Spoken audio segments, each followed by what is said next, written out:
Sir আমার শুধু sir ঈদের সময় আসছিলেন 5,000 টাকা দিয়েছিল স্যার। আর যেদিনকে এনতে লাগেজটা নিয়ে বাইরে ছিলাম আমানুল্লাহর সঙ্গে, ওই দিনকে স্যার 6,000 টাকা দিয়েছিল স্যার। সেই সময় তুই যখন বেরোলি তখন এই ফ্ল্যাটে কে কে ছিল? এই ফ্ল্যাটে তখন ছিল স্যার আসছিলেন ওই ফয়সাল মুস্তাফিজ, আর আসছিলেন স্যার ওই সেলেস্টি মনে হয় স্যার। সেলেস্টি গোসল মোসল করে রেডি হতে স্যার।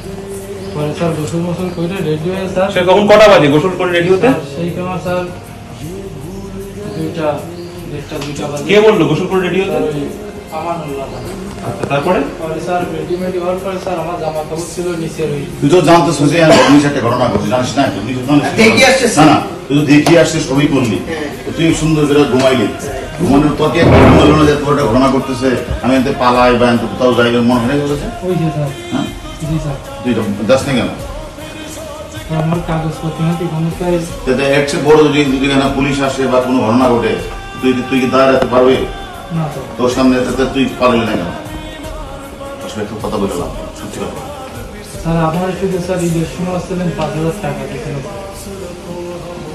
আর যেদিনকে এনতে লাগেজটা নিয়ে বাইরে ছিলাম আমানুল্লাহর সঙ্গে, ওই দিনকে স্যার 6,000 টাকা দিয়েছিল স্যার। আচ্ছা, তারপরে লাগেজের কথা বললি, লাগেজটা হলো কোথা থেকে কে কখন দিল? এইখানে বসাছিলাম, মুরব্বী বসে রেডি হওয়ার কথা রেডি, এইখানে বসাছিলাম, বাইরে যাই ওইখানে সিগারেট খাচ্ছি। আচ্ছা, সিগারেট খাচ্ছিলাম, বাইরে যাই ওইখানে ওইখানে সিগারেট খেয়ে স্যার যখন এখানে আসি তখন আসছিলেন ওই মুরব্বী, তার আগে বলছিল রেডি হওয়ার কথা, আমি রেডি হয়ে গেছি। পরে ওই মুরব্বী আসছিলেন স্যার, ওইখানে আসছে, আমার এইখানেই আসছে। এখানে আসার পরে স্যার নিচে থেকে আসছিলেন স্যার, ওই ফয়সাল আসছে, লাগেজটা এনে দিয়ে গেছে আমানুল্লাহ রাতে। আমানুল্লাহ আনতে নিচেই যায়নি স্যার, কিন্তু দেওয়ার পরে স্যার দরজা বন্ধ করে দরজা এনে 1 মিনিটের মতো দাঁড়াই বলে স্যার দেখছিল বাইরে কি অবস্থা দিয়েছে। পরে স্যার লাগেজ নিয়ে আমার ওই লাগেজ দেখতে দিন লাগেজ আমানুল্লাহর কাছেই ছিল, এনতে লাগেজ নিয়ে নিচে গেছি স্যার। নিচে আমাদের পলিথিন ছিল। স্বাস্থ্য এবং স্বাদের মধ্যে চমৎকার একটা ব্যালেন্স করে পীর প্রিমিয়াম আয়োডাইজড লবণ। আমার হাতে ব্যাগ ছিল স্যার। ব্যাগে কি ছিল? 2টা ব্যাগে আছে, ময়লা ছিল স্যার। আর কি ময়লা ছিল? স্যার রান্নাঘরের এইখানে কাজ নেই, রান্নাঘরের ময়লা হাতে করে নিয়ে তুই চলে যাচ্ছিস? ওইটা ছিল আমার হাতে, কিন্তু জামা কাপড়ের ব্যাগটা ছিল, আর ওই ময়লার ব্যাগ নিচে বাক্সে রেখে গেছিলাম স্যার। জামা কি? আমার জামা কাপড়ের ব্যাগ স্যার। ওর জামা না, আমার জামা কাপড় আমার একসাথে বাইক করে দিয়েছিল স্যার। আমার যে জামা কাপড়গুলো ছিল স্যার। সেই সময় তুই যখন বেরোলি তখন এই ফ্ল্যাটে কে কে ছিল? এই ফ্ল্যাটে তখন ছিল স্যার আসছিলেন ওই ফয়সাল মুস্তাফিজ, আর আসছিলেন স্যার ওই সেলেস্টি মনে হয় সেলেস্টি। তোর হাতে দেখলাম কিছু ছিল, কালো রঙের ছিল, কালো ছোট কালো না স্যার, ওই অরেঞ্জ কালারের একটা ব্যাগ আছে, আমার জামা কাপড় ছিল। আর এই জায়গাটা কিছু ব্যাগ ছিল, এখান থেকে কিছু ব্যাগ আসতে দিয়ে ওই স্টেটের যত ময়লা, ওই ময়লা স্যার চোখে ঢেলে দিয়ে এই ময়লার ব্যাগ দুটো সরালো, নিচে একটা বাক্স আছে বাস্কেট, ওতে রেখে দিয়েছিলাম স্যার। আর আমার জামা কাপড়ের ব্যাগ আমার কাছেই ছিল।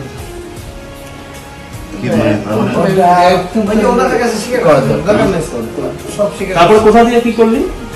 কোথা দিয়ে বেরিয়ে কোথা দিয়ে লিফটে নামলি? ওটা স্যার নিয়ে নি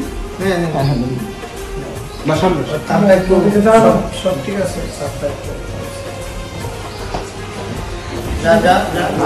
এখান দিয়ে বেরোলি, বেরিয়ে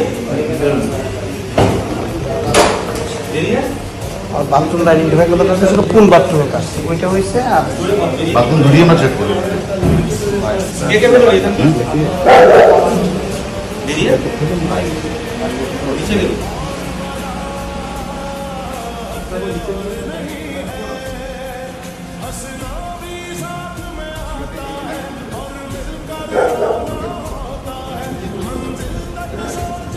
হ্যাঁ, ওর কাছে আমাদের চাবিটা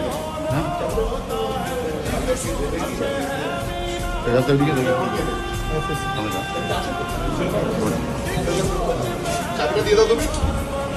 এবার ওরাও রওনা হয়ে গেছে, আসছে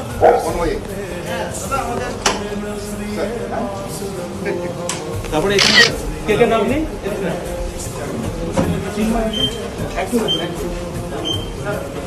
সাইকেল তুলে দাও।